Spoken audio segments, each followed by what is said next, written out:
उसी को जिसने तुम्हें यहाँ भेजा है, तुम्हारा दलाल।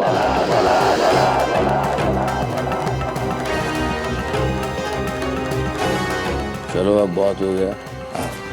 ये क्या कर रहे हैं आप? अरे आओ।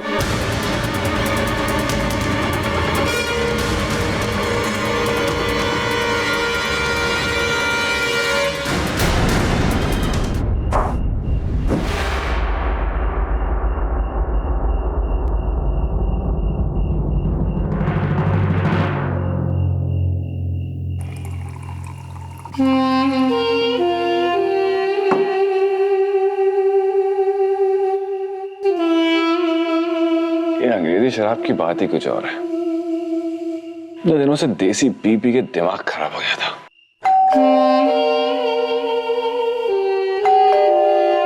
आ जाओ यार, खुला है दरवाजा। वैसे कौन सा हीरे मोती पड़े घर में जो अंदर से लॉक करो।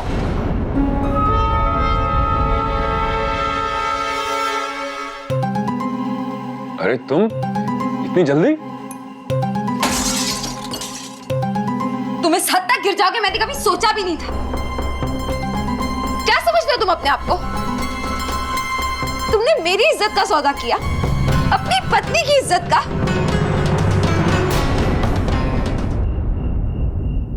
आपसे सीधे तुम पर उतर आई। एक झटके में सारा नशा उतार दिया इसने।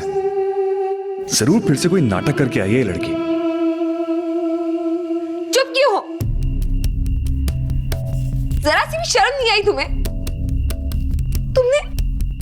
तुमने अपनी बीवी का सौदा किया। सुषमा, ये क्या कह रही हो तुम?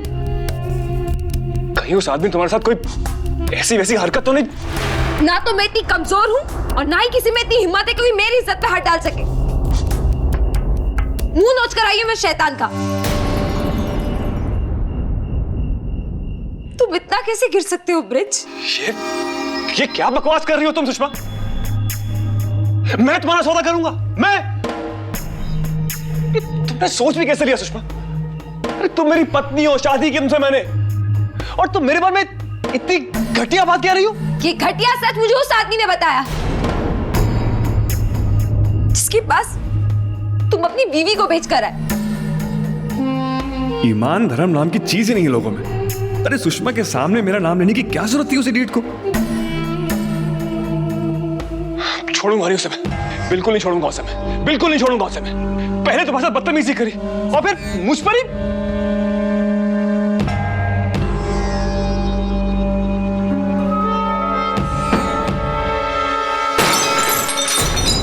मैं छोड़ूंगा नहीं उस कमीने को। आज वो मेरे हाथ से मरेगा। नहीं ब्रिज प्लीज प्लीज आप रहने दीजिए ना। नहीं सुषमा, मुझे जाने दो। उसने तुम्हारी इज्जत पर हाथ डालेगा सोचा भी कैसे? मैं छोड़ूंगा नहीं उसे। नहीं ब्रिज आप रहने दीजिए प्लीज। नहीं सुषमा, नहीं सुषमा, नहीं जाने दो मुझे। उसे अपने की की सजा भुगतनी पड़ेगी, चाहे मुझे अपनी सारी जिंदगी जेल देकर उन्हें जाना पड़े। मैं जा रहा हूं सुषमा। नहीं सुषमा, नहीं। ये मैंने क्या कर दिया? गुस्से में आकर अगर ब्रिज ने कुछ ऐसा वैसा कर दिया तो मेरी ही गलती है। अपने पति पर शक किया मैंने, वो भी उस दो कौड़ी के आदमी के कहने पर। हे भगवान, ब्रिज के हाथों कुछ ऐसा वैसा मत करवा देना।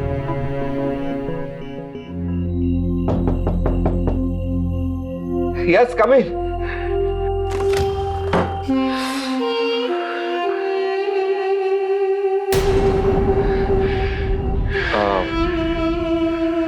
आई एम सॉरी सर, वो व्हाट सॉरी? कैसी लड़की को भेज दिया तुमने? अरे पूरी पार्टी का मजा खराब कर दिया उसने। सर इसलिए तो सॉरी कह रहा हूं। अब सॉरी कहने से क्या फायदा? मैंने उसे कोई फूलों की गुलदस्ते की तरह सजाने के लिए नहीं बुलाया था। तुम जानते थे ना ये? सर मैंने तो समझा दिया था सब। वो ऐन मौके पर ऐसे नखरे करेगी ये मुझे भी नहीं पता था। एनीवे, माफ कर दीजिएगा सर, अगली बार ध्यान रखूंगा मैं। ये आपके पैसे सर, 5,000 में से 400 खर्च कर दिए, लेकिन चिंता मत कीजिए, वो भी 3-4 में वापस कर दूंगा। Sorry sir. सुनो,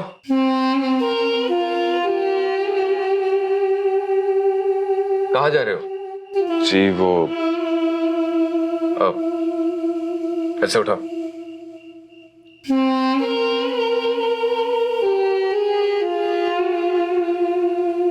आखड़ ही सही, लेकिन उस लड़की में कुछ बात है। नमक है, नमक। शिकार जितना बेलगाम होगा, उसकी नकेल कसने में उतना ही मजा आएगा। अब तो मुझे हर हाल में वही लड़की चाहिए, वही लड़की। 5,000 दिए थे ना तुम्हें, 50,000 दूंगा, लेकिन मुझे वही लड़की चाहिए, वही लड़की। एक रात के लिए 50,000, 50,000।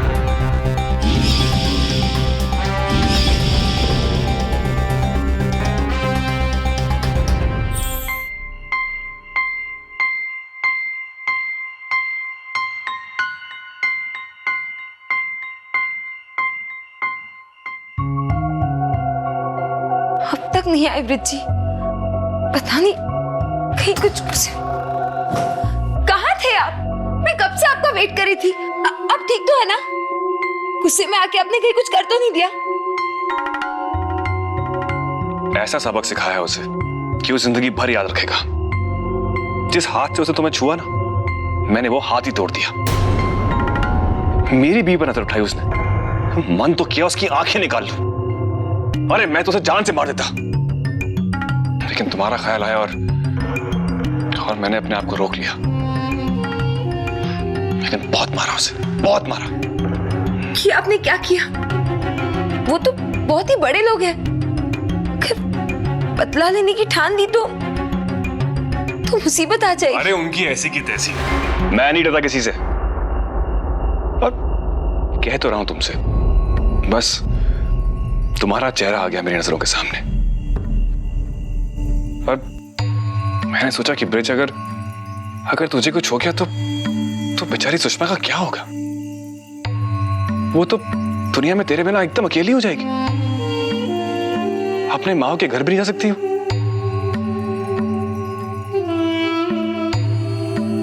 I'm sorry ब्रिज जी, मैंने आप पे शक किया, मुझे माफ कर दीजिए। इस बेवकूफ को मनाना इतना मुश्किल नहीं, लेकिन दोबारा उस ठक्कर के पास भेजने के लिए कैसे राजी करूं?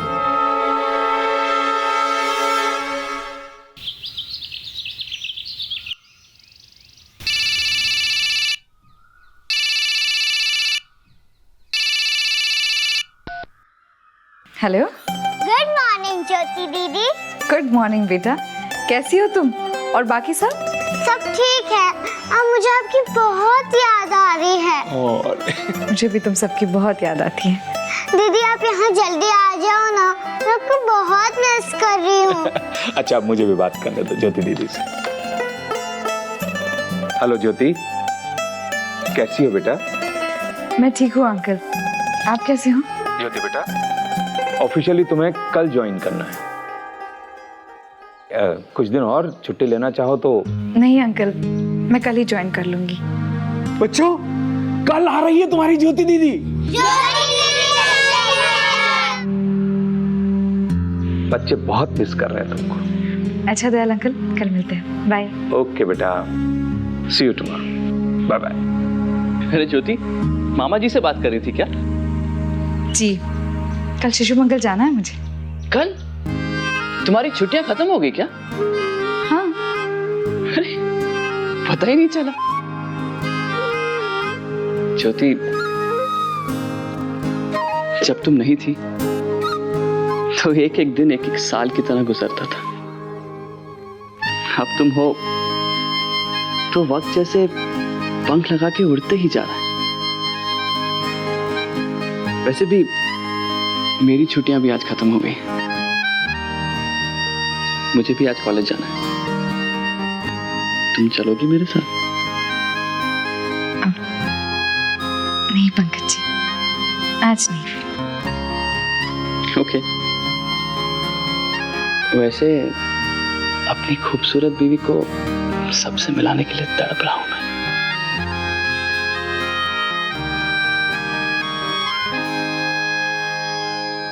पंकज, छुट्टियों के बाद कॉलेज का पहला दिन कैसा रहा? बहुत बढ़िया छोटी माँ, सारे स्टूडेंट्स में देख के बहुत खुश हुए। क्यों ना हो, उनका फेवरेट प्रोफेसर जो है। बिल्कुल सही कह रही हो, लेकिन ये ज्योति कहाँ रह गई? वो आए तो फिर खाना शुरू करे। आपसे इंतजार जरा भी नहीं होता ना? बिल्कुल नहीं, बाकी हर बात बर्दाश्त कर सकता हूँ, लेकिन एक बार खाने की खुशबू मुझ तक पहुँच जाए तो मुझसे बर्दाश्त नहीं होता। हाँ भाई, ये बात तो ठीक है। पंकज, तू भी अब बरसों से कॉलेज की कैंटीन का खाना खा रहा है, अब तो टिफिन ले जाना शुरू कर। इसकी कोई जरूरत नहीं है छोटी माँ, हमारी कैंटीन का खाना बहुत अच्छा है। हाँ तो होगा, मैंने कब कहा कि अच्छा नहीं है, लेकिन घर के खाने की बात अलग होती है बेटा। सच में छोटी माँ, मुझे कोई प्रॉब्लम नहीं है, ये टिफिन विफिन रहने दीजिए ना। अरे ऐसे कैसे रहने तू? आने दे ज्योति को, अभी शिकायत करती हूँ मैं तेरी। मैं भी तो ये कहती थी पंकज से, लेकिन ये सोचता है कि ऐसा करने से मेरा काम बढ़ जाएगा। अपनी माँ को तकलीफ भी तो नहीं देना चाहता है ना? आई नो दीदी, मैं भी ऑफिस के लिए जल्दी निकल जाती हूँ, वरना मैं ही बना लेती।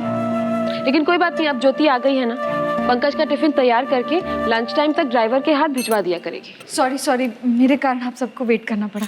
अरे नो प्रॉब्लम भाभी, चलिए। एक मिनट, मैं आप सबसे एक जरूरी बात करना चाहती हूँ। उससे पहले मुझे तुमसे कुछ पूछना है ज्योति। ये बताओ कि पंकज रोज रोज कॉलेज की कैंटीन में खाना खाए, इज इट राइट? जी बिल्कुल नहीं। मैं कह रहा हूँ ना छोटी माँ, कैंटीन फूड इज। बस अब हो गया फैसला। आई एम वेरी हैप्पी कि तुम्हें भी मेरी बात सही लगी। चलो अब सब तय हो गया है, कल से पंकज के टिफिन की रिस्पॉन्सिबिलिटी तुम्हारी है ज्योति। तुम्हें कोई एतराज तो नहीं है ना? नहीं छोटी माँ, इसमें एतराज की क्या बात है, मैं तो खुश हूँ। Very good. अब खबरदार जो नानू किया।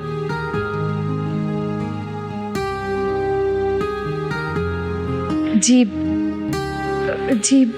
मैं आप सबसे इजाजत लेना चाहती हूँ। कहो बेटा।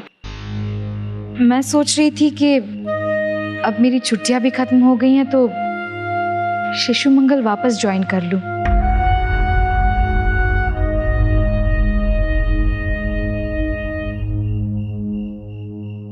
अरे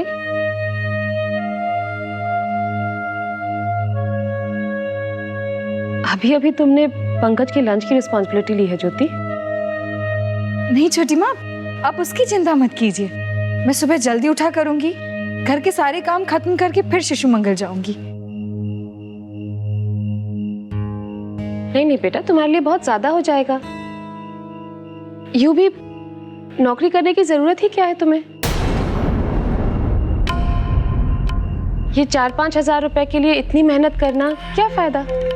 इतना तो उदय और प्रतीक एक दिन में ही खर्च कर लेते हैं।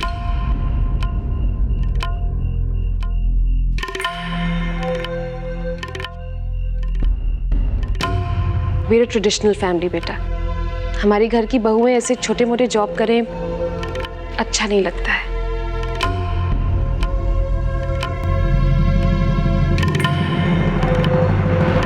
छोटी माँ, मैं इस मामले में कुछ कहना चाहता हूँ।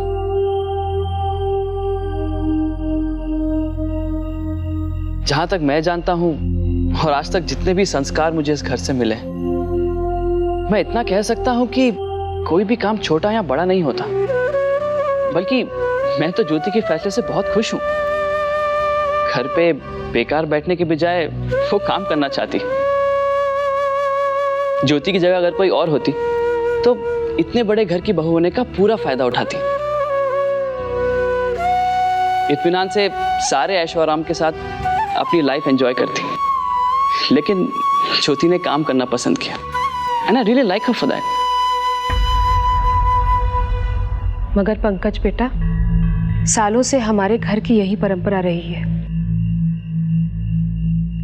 आज तक कभी इस फैमिली की बहुएं घर से बाहर काम करने नहीं गई हैं। छोटी माँ, आपके बाद इस घर में बहू आई कहाँ है? ज्योति तो पहली बहू है, फिर ये परंपरा कैसी? बल्कि मैं तो कहूंगा कि इस नई परंपरा की शुरुआत आपने की है।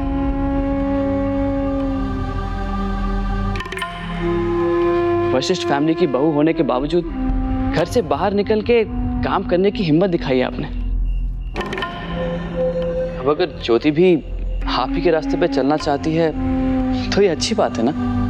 मेरी बात और है पंकज, मैंने अपना फैमिली बिजनेस ज्वाइन किया है, किसी और के यहाँ जाके नौकरी नहीं की है। आई एग्री छोटी माँ, एंड आई एम श्योर अगर ज्योति को बिजनेस में थोड़ा भी इंटरेस्ट होता तो वो भी यही करती। शिशु मंगल की जॉब कोई जॉब नहीं है, मैंने भी बहुत वक्त गुजारा है वहां। सच्चाई तो यह है कि वहां के बच्चे ज्योति को बहुत चाहते हैं और ज्योति के लिए भी उन बच्चों की और उनकी खुशियों की बहुत अहमियत है। छोटी माँ, आपको यह जान के हैरानी होगी कि उन सब लोगों को हमारे डोनेशन से ज्यादा ज्योति मायने रखती है।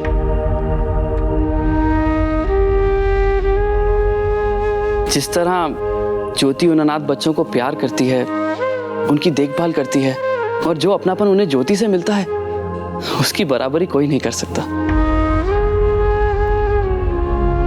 बड़े से बड़ा चेक भी उन्हें वो खुशी नहीं दे सकता जो ज्योति को देखते ही खुद ब खुद उनके चेहरे पे आ जाती है।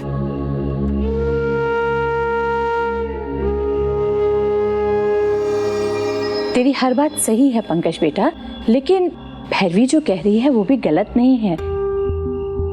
घर का काम फिर नौकरी, ये सब करने की बहू को क्या जरूरत है? बस अभी अभी ही तो ज्योति इस घर में शामिल हुई है, हमें भी तो एक दूसरे को जानने की जरूरत है ना। और नौकरी करने के लिए ज्योति रोज चली जाएगी तो मुझे तो अपनी बहू के साथ समय बिताने के लिए बिल्कुल भी नहीं मिलेगा। भैरवी, अगर मुझसे पूछा जाए तो बहू काम पे जाए तो फाइन, और अगर ना जाए तो fine, I have no issues. नहीं नहीं भाई साहब, अगर पंकज ने यही तय किया है कि ज्योति वही जॉब कंटिन्यू करेगी तो फाइन, लेट हर वर्क।